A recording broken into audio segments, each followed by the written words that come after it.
सुना हम बतावा तनी। मेहर मेहर कैला मेहर पाई गैला तब काहे भैलाऊ दासा ये देवरू अब काहे भैलाऊ।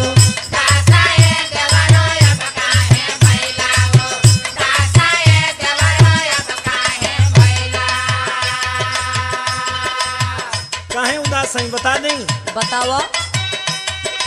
अच्छो अच्छो भइल गवने यादो